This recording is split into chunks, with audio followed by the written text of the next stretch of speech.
When we're starting our career, or even if we've started working in any organization, we find ourselves mostly, every time we are surrounded by different kinds of people that we are working with. They are different personalities, they are different characters, they have different temperaments, right? They carry different temperaments, and we are working with them, we are interacting with them, we are collaborating with them. So let's today, in today's episode, understand what are the different personalities that you will find yourself surrounded with and how you can work with them. How you can work with them so that you don't find yourself in the middle of some awkward situation. So let's get started with today's episode. You with me, Sonia, over a cup of coffee. This is Thinking Out Loud Thursdays with me. So let's get started. In the vibrant ecosystem of any organization, one encounters a fascinating array of individuals, each of which is contributing their unique color to the tapestry of the work life, right? Collaboration is very, very essential. And that means you will have to understand different work personalities, what are their types, and how do you work with them? How do you get your work done? And how do you be part of the entire team, right? Because knowing these different personalities is basically you're trying to fit into the cultural environment of the organization, which is very, very crucial. And you have to work with them on day-to-day basis. So you cannot make your favorites by saying, okay, fine, I'm going to be good with them, I'm not going to be good with them, I'm going to maintain a distance. Yes, you need to maintain a distance, but you need to have a valid reason for it. But before that, let me share what are the different personalities that you are going to be encountering yourself with, or you'll have a face-to-face with them, right? So in my over 27 years rather, of my working with the corporate life, I think I can say that with complete conviction that I have met every kind of personality, every kind of character that I'm going to be talking about today. So the first one that I want to talk about is an inspirational leader. You will find an inspirational leader in every organization. In every organization, there'll be a visionary leader who's going to be leading the team, who knows in what direction the company needs to go, what is the goal of the organization, etc., etc., right? So they are those people who are accountable for the overall growth of the organization. Under them is the entire structure of the company, right? They could be the chairmen, they could be the founders, they could be the directors, they could be even the department heads could be inspirational leaders, because they know which direction the department needs to go as well, along with the company, because they are then aligned with the overall vision of the organization. So a little bit about what these inspirational leaders are, what are their personality traits. Now, they are very, very charismatic. They are visionary, they are empathetic. So which means if you're going to be stuck in any situation, you have facing any issues, they're going to be helping you out. They'll understand your situation. They're very understanding people. They mostly inspire and motivate people to work. That's a very good sign. That's a very healthy sign. So whenever you are face to face with such inspirational leaders, you should engage in a very open channel of communication with them. You should discuss your ideas with them, because if you feel your idea is towards the welfare of the company, towards the growth of the company, then they are going to be more than happy to hear your ideas. So don't hold back when you are face to face with such inspirational leaders. Seek guidance from them, learn from their experience. Just observe them, shadow them. What are they saying? Why are they saying it? What is the logic behind it? So ask whatever questions that you have, because they have wealth of experience with them, which will be very beneficial, especially when you're starting your career, right? Now, the next kind of personality that you will find is a supportive team player. Now, there is always somebody in the team who always likes to work as a team, who is in favor of that as a team we will grow, who values teamwork, who is always for team spirit, who likes to hang out with the whole team together, who doesn't have too many favorites within the team, who is not a biased person, right? But one thing you need to be very careful of such supportive team players is that don't take undue advantage of their helpful nature, because if you do, you're going to see a very different side of them and you're not going to like it, right? So but you need to keep these people in your good side, and you can learn from them a lot as to why do they believe in team spirit and how are they getting along. You can learn a lot of bit about leadership also from them, because they in turn turn out to be good leaders as well, right? So please make sure that you be friends with them, get to know them a little, and they're mostly good at keeping secrets too. If you have a secret, work secret that you are just dying to share with somebody, right? So you can do that with supportive team leaders. Now, the next one is an optimist. Someone who is always looking at the brighter side, someone who is always willing to figure out solutions, someone who is not going to give up very easily, because even in the tough times, you know, they always see the good things. They always look at the brighter side of every situation that comes their way, right? You can learn a lot from them. You can seek their advice anytime, and they will be very willing to give you advice, you know. And but don't sometimes what they do is that they overlook what are the real challenges, because they are so positive and they are filled with positivity around them, that they at times overlook what are the real challenges of a particular task or a project or a campaign that you're doing, because they're so surrounded, they've surrounded themselves with so much positivity. That's the only thing, but they're good people. You can learn a lot from them, and have an open channel of communication with them as well. Yes, you can trust them. They are trustworthy people. Now, the next one is a problem solver. Now, this is a person. Now, the difference between an optimist and a problem solver is that the problem solver only looks at data and then takes any decision. So they're very analytical people.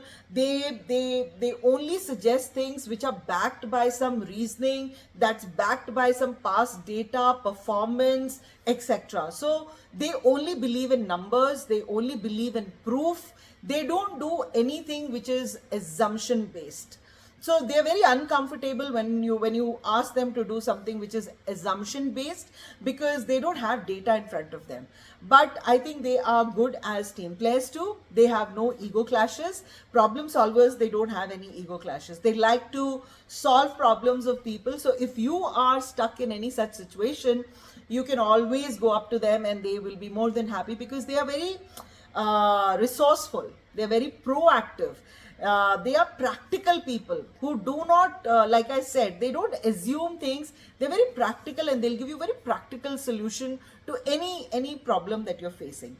But one thing to watch out for is because they are so enthused to just solve the problem, at times they rush into things without being like fully aware of what the situation is. So that's the only thing that you need to be watchful of. Otherwise, I think they're good people.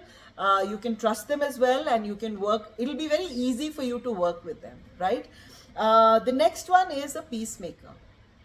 You need someone, because sometimes there'll be clashes between an optimist and a problem solver, or there is a supportive team player who's trying to support the team, but people have different ideas. They're running into different directions. So here is a peacemaker who basically intervenes if there is any ego clash, there is any fight going on, there are difference of opinions going on.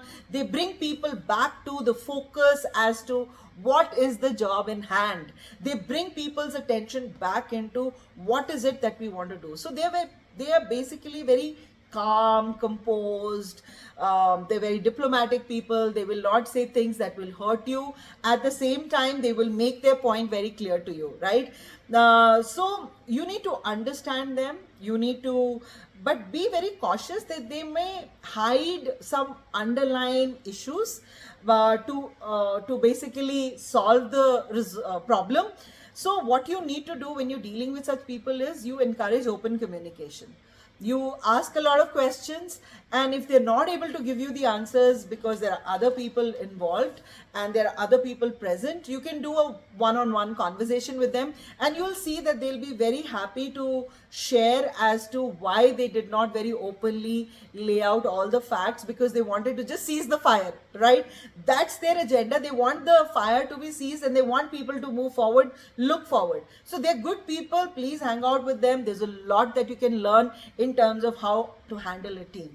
Tomorrow, when you grow and you have a team of your own, you will carry all these traits of being an inspirational leader to your team. You will support them, you will be optimist, you will look at the good side, etc. Right? Now, in every organization, it's not like you will only find the good characters and good personalities and there are no evil personalities or toxic people around. There are a lot of them. So be very careful of all the personalities that I'm naming it now, because you will be dealing with them. There is no escape. You have to work with them. But how do you work with them is something I can share from my experience. Now, first thing is toxic gossipers. Now, they are very bad for overall team spirit, team health, organizational health, because they are the people who get some kind of internal kick into spreading rumors. And if somebody is talking something, they'll have news of everybody. They'll have news of what is going on in the entire office, because they are not those people who want to do their own work. They're very interested in knowing what the other person is doing, right? So be very careful of these toxic gossipers. So if you've joined any company and there is one person who walks up to you and tells you, oh, just be very careful of them. Oh, that person, very snobbish. So you should realize that that person is a toxic gossiper. So be very careful. Don't go by what that person is telling you about different people in the company. Form your own opinions. See on ground how other people are and what their strengths and weaknesses are, and then form your opinions. Don't go by if somebody is telling you about someone else, right? Because tomorrow when somebody else joins after you, they're going to be talking about you as well to them. So be very careful, right? The other is the second character that you will find, or personality you'll find, is a micromanager. Now, you might be having a boss who is a micromanager, meaning who is a control freak, who likes to know every minute by minute update of what's happening around, right? Who would like to get into the details of your own responsibilities, your KRA. They would like to get into everything. So they are people who do not trust anyone. They have major trust issues. So you will find such people. So there's no harm in working with them. It's just that they don't trust anyone, that anyone can do better than what they think they can do it. So they feel that till they don't supervise you, you will not do your work. They have that kind of trust issue. So just seek clarity. So when you're dealing with such micromanagers, my only suggestion would be that seek clarity on what is expected from you every time you've been given a task by them. So just ask, what do they want, and is there something that they would like you to do in a particular fashion? Just ask there and then, and also send in a follow-up email to them so that it's on record what they asked you to do and what have you understood of what they communicated with you. And then I think you'll be sorted. They're not bad people, but yes, you need to handle them, because if you have your own way of working and they have a different way of working, then you'll keep having clashes and it's not going to be very healthy for your growth in the company. So be very careful of them, but they're good people to work with. The next one is a pessimist. Somebody who's, you'll have this person in the team or in the company who will always doubt you, who will always be like looking at the bad side. What if this happens? What if that happens? I'm sure this idea will not work. This campaign will never perform. You put in so much of money. Where are the results coming? How will the sales perform? Etc. etc. So they will always criticize your ideas. They will always doubt the success of any idea. But when you're talking to such people who you think are always like criticizing, then be very specific when you're talking to them. Don't talk over the air. Be very specific as to why do you feel this idea will not work. What is it that the plan is not carrying, that you feel we have not captured every element into it? So be very specific when you're talking to such people, and I think you'll be okay with that, right?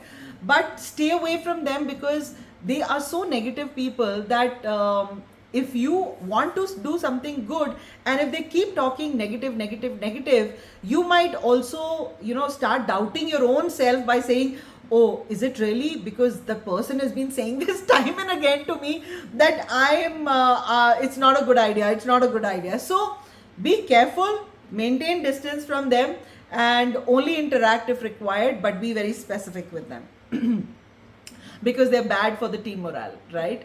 Now, the next one that I want to talk, the last one, I think, because there are too many characters, but I've summarized into these. The last one, which is very common and very toxic, like toxic gossipers, is credit stealers. You would have worked on the presentation day in, day out. You would have worked on the budget sheet. You would have made plans, strategies. You would have done creatives, etc. And you would find this person suddenly stealing the entire credit of what you did. And that's very bad, because then you will be very demotivated, right? And you will find these credit stealers again and again. So if you're making any presentation, so you'll find them sitting right next to you or just opposite you, and every time you are putting a next slide, they would they would start contributing in a very positive way, or raising objections where you may not, they'll put you in a spot, and then they'll come up with a suggestion, and the bosses will then start favoring them.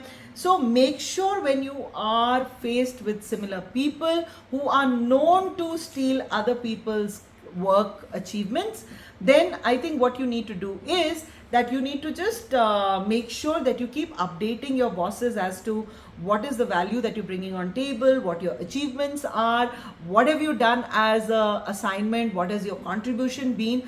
Because if you start recording your own achievements and your tasks, and you keep updating your boss on email or WhatsApp by sending reports of what your work has been, I think then your boss will know exactly what you are doing, and if anybody tries to take the credit of it, then I think they would know who's in the wrong and who's the right person, right?